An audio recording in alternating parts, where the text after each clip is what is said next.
Assalamu alaikum wa rahmatullah. Alhamdulillah wa salatu wa salamu ala rasulillah wa ba'd.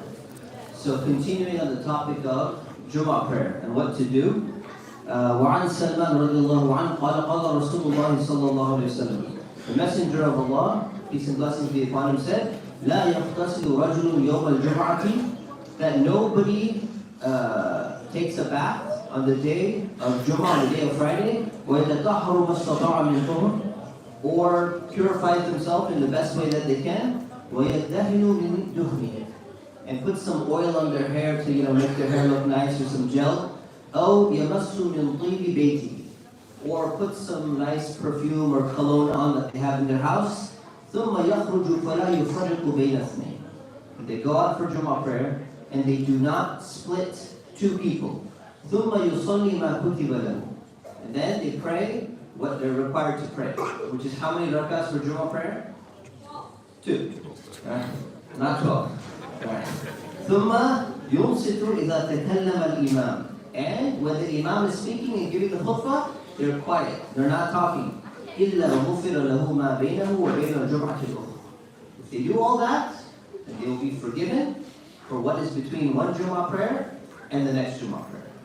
These are very important to reflect upon, these requirements. If you want to get the full reward from Jummah, you have to make sure you're observing these things. Number one, we talked yesterday about taking a bath.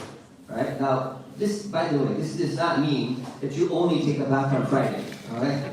Misconception some people have. You're supposed to be clean, you're supposed to be bathing, showering, smelling nice always, but you go the extra mile and you do extra on the day of Jummah. And number 2, look nice. So you put some gel in your hair, you put some oil in your hair. They used to use oil that they would put in the hair to make the hair look nice. And then some perfume, so you smell nice. And sisters have different standards when it comes to very mild perfume that cannot be smelled from a distance. But doesn't mean that it shouldn't be smelling decent as well. And then do not split between two people. This is a big problem in every masjid you go to. Masjid is full. Somebody comes in and they see the masjid is full. I'm sure I can get a spot in here. They're gonna go in. They're gonna walk. And they're like, oh, I see it's like this much.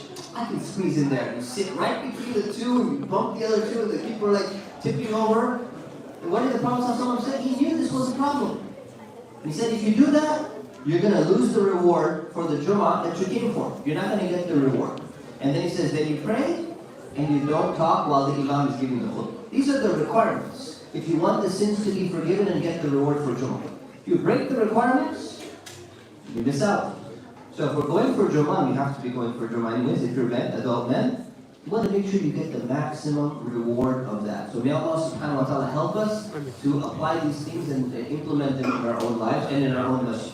Ameen wa sallallahu ala sayyidina Muhammad wa ala alihi wa sahbihi wa sallam.